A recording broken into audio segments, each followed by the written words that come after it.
আমরা এখন আমাদের মেয়াদে একটি অত্যন্ত গুরুত্বপূর্ণ সন্ধিক্ষণে উপনীত হয়েছি। আমাদের সরকারের উপর ন্যস্ত দায়িত্ব ছিল মূলত তিনটি: হত্যাকাণ্ডের বিচার করা, একটি জবাবদিহিমূলক ও কার্যকর গণতান্ত্রিক ব্যবস্থায় উত্তরণের জন্য প্রয়োজনীয় সংস্কারের আয়োজন করা এবং সুষ্ঠু নির্বাচনের মাধ্যমে নির্বাচিত সরকারের কাছে ক্ষমতা হস্তান্তর করা। আমরা জুলাই গণঅভ্যুত্থানকালে তৎকালীন ফ্যাসিস্ট সরকারের নির্দেশে সংগঠিত হত্যাকাণ্ডের বিচার কাজ এগিয়ে নিয়ে যাচ্ছি। এই বিচারের উদ্দেশ্যে গঠিত আন্তর্জাতিক অপরাধ ট্রাইব্যুনাল তাদের প্রথম রায় শীঘ্রই দিতে যাচ্ছে। ট্রাইব্যুনালে আরো কয়েকটি মামলার বিচার চূড়ান্ত পর্যায়ে রয়েছে। সাধারণ ফৌজদারি আদালতগুলোতেও জুলাই হত্যাকাণ্ড সম্পর্কিত কিছু বিচার কাজ শুরু হয়েছে। আমরা একই সাথে দেশের ইতিহাসে প্রথমবারের মতো গুমের মতো নৃশংস অপরাধের বিচার কাজ শুরু করেছি। আমি আনন্দের সঙ্গে আপনাদের জানাতে চাই যে সংস্কারের ক্ষেত্রেও আমরা ব্যাপক অগ্রগতি অর্জন করেছি। অন্তর্বর্তী সরকার নিজ উদ্যোগে বা বিভিন্ন সংস্কার কমিশনের প্রস্তাবের ভিত্তিতে অনেক গুরুত্বপূর্ণ সংস্কারের কাজ সম্পন্ন করেছে। কিছু প্রস্তাবিত সংস্কারের কাজ এখনো চলমান আছে। অধ্যাদেশের মাধ্যমে বা বিদ্যমান আইন সংশোধন করে বিচার বিভাগের স্বাধীনতা, বিচার ব্যবস্থাপনা, আর্থিক খাতে স্বচ্ছতা, প্রাতিষ্ঠানিক সক্ষমতা বৃদ্ধি, ডিজিটালাইজেশন সম্প্রসারণ ও দুর্নীতি প্রতিরোধে বিভিন্ন সংস্কার সম্পন্ন করা হয়েছে। ভবিষ্যতে সুশাসনের জন্য এসব সংস্কার বড় ভূমিকা রাখবে বলে আমরা মনে করি। আশা করি আগামী নির্বাচিত সরকার সংসদে আলাপ আলোচনার মাধ্যমে এইসব সংস্কার গ্রহণ করবে। আমাদের আরেকটি গুরু দায়িত্ব হচ্ছে সুষ্ঠু নির্বাচন অনুষ্ঠান। আমি ঘোষণা করেছি যে আগামী ফেব্রুয়ারির প্রথমার্ধে জাতীয় সংসদ নির্বাচন অনুষ্ঠিত হতে যাচ্ছে। এই নির্বাচন উৎসব মুখর, অংশগ্রহণমূলক ও সুষ্ঠুভাবে অনুষ্ঠানের জন্য আমরা সব প্রস্তুতি গ্রহণ করছি। আমাদের উপর অর্পিত দায়িত্ব আমরা সঠিকভাবে পালন করার জন্য সর্বাত্মক চেষ্টা করে যাচ্ছি। প্রিয় দেশবাসী, রাষ্ট্র কাঠামো সংস্কারের প্রস্তাব তৈরির লক্ষ্যে জাতীয় ঐকমত্য কমিশন নিরলসভাবে গত প্রায় 9 মাস ধরে কাজ করেছে। এই সময় কমিশন জুলাই গণঅভ্যুত্থানে অংশগ্রহণকারী রাজনৈতিক দলের প্রতিনিধিদের সঙ্গে দীর্ঘ আলাপ আলোচনা করেছে। অত্যন্ত সৌহার্দ্যপূর্ণ পরিবেশে ধৈর্য সহকারে রাজনৈতিক দলগুলো কমিশন কর্তৃক উত্থাপিত বিভিন্ন সংস্কার প্রস্তাব নিয়ে যুক্তিতর্ক উপস্থাপন করেছেন। মতের পার্থক্য থাকলেও তা কমিয়ে আনার চেষ্টা করেছেন। অনেক বিষয়ে ঐকমত্যে আসতে পেরেছেন। দেশবাসী সরাসরি সম্প্রচারের মাধ্যমে এই পুরো কার্যক্রম দেখতে পেরেছেন। এটি বাংলাদেশের রাজনীতির ক্ষেত্রে তো বটেই, পৃথিবীর অনেক দেশের জন্য এক অভূতপূর্ব ঘটনা। এটি ভবিষ্যৎ রাজনীতির জন্য আশাব্যঞ্জক। আমি ঐকমত্য কমিশনের সদস্যদের এবং রাজনৈতিক দলগুলোর নেতৃবৃন্দকে গণতান্ত্রিক চর্চার এই অসাধারণ আয়োজনকে সফল করার জন্য আবারও আন্তরিক ধন্যবাদ জানাচ্ছি। ঐকমত্য কমিশনের প্রণীত জুলাই সনদে সংবিধান বিষয়ক 30টি গুরুত্বপূর্ণ সংস্কার প্রস্তাবে রাজনৈতিক দলগুলোর মধ্যে ঐকমত্য তৈরি হয়েছে। এটি একটি ঐতিহাসিক অর্জন। কিছু প্রস্তাবে সামান্য ভিন্নমত আছে, বাকি অল্প কিছু প্রস্তাবে আপাতদৃষ্টে মনে হয় অনেক দূরত্ব আছে, যা গণতান্ত্রিক প্রক্রিয়ায় অস্বাভাবিক কিছু না। তবে খতিয়ে দেখলে দেখা যায় যে এসব প্রস্তাবগুলোর ক্ষেত্রেও আসলে মতভিন্নতা খুব গভীর নয়। কেউ সংস্কারটা সংবিধানে করতে চেয়েছেন, কেউ আইনের মাধ্যমে করতে চেয়েছেন, কিন্তু সংস্কারের প্রয়োজনীয়তা, নীতি ও লক্ষ্য নিয়ে কারোর মধ্যে মতভেদ নেই। কাজেই রাজনৈতিক দলগুলোর প্রকাশ্য বক্তব্য যতখানি পরস্পর বিরোধী অবস্থানে আছে বলে মনে হয়, জুলাই সনদ সঠিকভাবে বিশ্লেষণ করলে ততখানি মত পার্থক্য দেখা যায় না। এটি আমাদের অনন্য অর্জন। এতে জাতি এগিয়ে যেতে সাহসী হয় এসব বিবেচনায় রেখে এবং রাজনৈতিক দলগুলো কর্তৃক স্বাক্ষরিত জুলাই সনদকে মূল দলিল হিসেবে ধরে নিয়ে অন্তর্বর্তী সরকার আজকের উপদেষ্টা মণ্ডলীর সভায় জুলাই জাতীয় সনদ সংবিধান সংস্কার বাস্তবায়ন আদেশ 2025 অনুমোদন করেছে।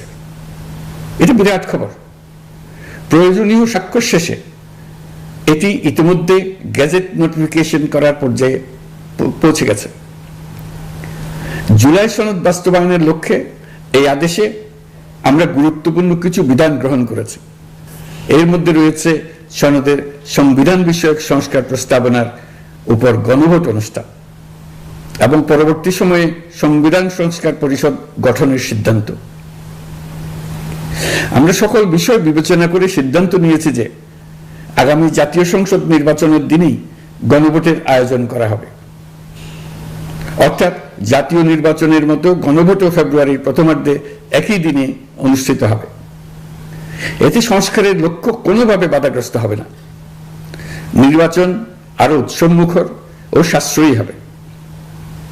গণভোট অনুষ্ঠানের লক্ষ্যে উপযুক্ত সময়ে প্রয়োজনীয় আইন প্রণয়ন করা হবে। জুলাই সনদের আলোকে আমরা গণভোটের ব্যালটে উপস্থাপনীয় প্রশ্নও নির্ধারণ করেছি। আমি প্রশ্নটি এখন আপনাদের সামনে পাঠ করে শোনাচ্ছি।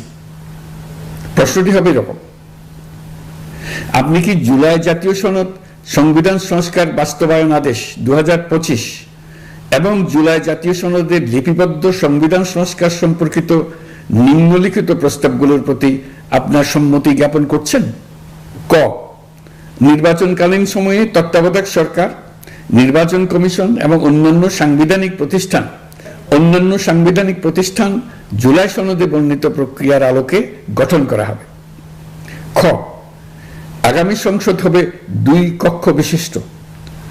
জাতীয় সংসদ নির্বাচনে দলগুলোর প্রাপ্ত ভোটের অনুপাতে 100 জন সদস্য বিশিষ্ট একটি উচ্চকক্ষ গঠিত হবে এবং সংবিধান সংশোধন করতে হলে উচ্চকক্ষের সংখ্যাগরিষ্ঠ সদস্যের অনুমোদন দরকার হবে।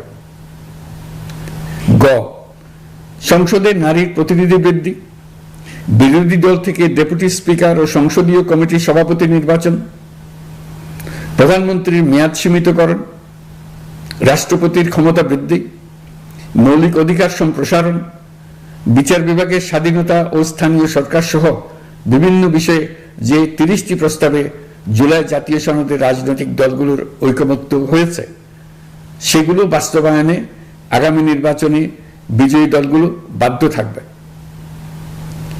ঘ, জুলাই সনদে বর্ণিত অন্যান্য সংস্কার রাজনৈতিক দলগুলোর প্রতিশ্রুতি অনুসারে বাস্তবায়ন করা হবে। গণভোটের দিন এই 4টি বিষয়ের উপর একটি মাত্র প্রশ্নে আপনি হ্যাঁ বা না ভোট দিয়ে আপনার মতামত জানাবেন। গণভোটের সংখ্যাগরিষ্ঠ ভোট হ্যাঁ সূচক হলে আগামী সংসদ নির্বাচনে নির্বাচিত প্রতিনিধি নিয়ে একটি সংবিধান সংস্কার পরিষদ গঠিত হবে। এই প্রতিনিধিগণ একই সাথে জাতীয় সংসদের সদস্য হিসেবে দায়িত্ব পালন করবেন।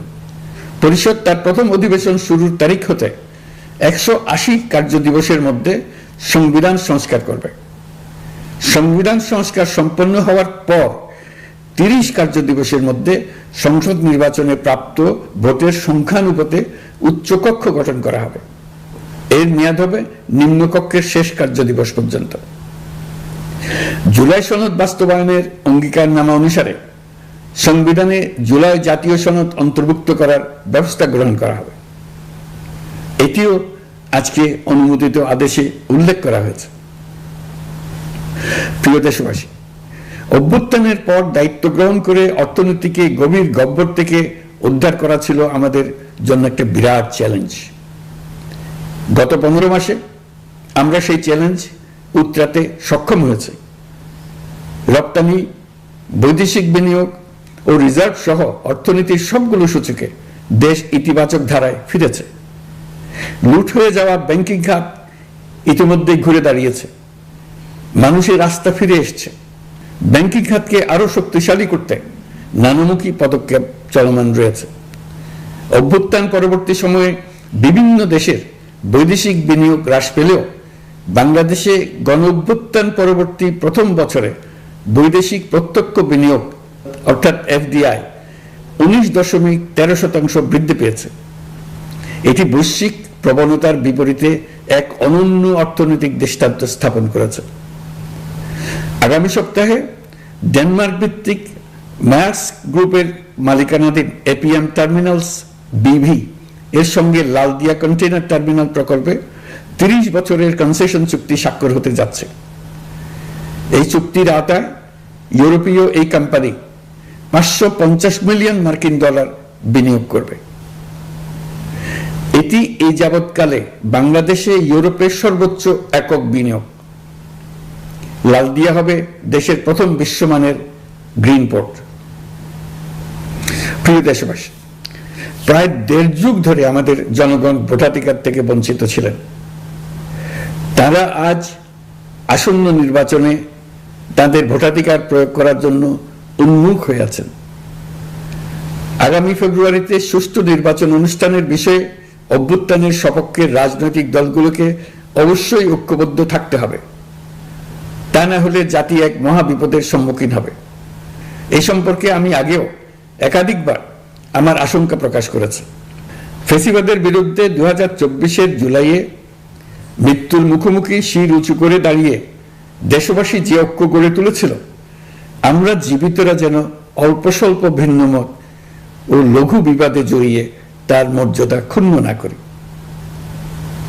133 শিশু, শত শত তরুণ তরুণী, নারী পুরুষের মৃত্যু, হাজার হাজার মানুষের অঙ্গহানির যে আত্মত্যাগ, সেটিকে আমাদের সম্মান জানাতেই হবে।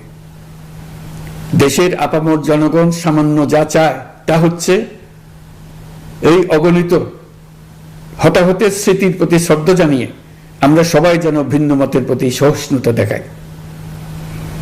দলীয় স্বার্থ অতিক্রম করে সম্মিলিত আকাঙ্ক্ষা ও জাতীয় চাওয়াকে ঊর্ধ্বে তুলে ধরি।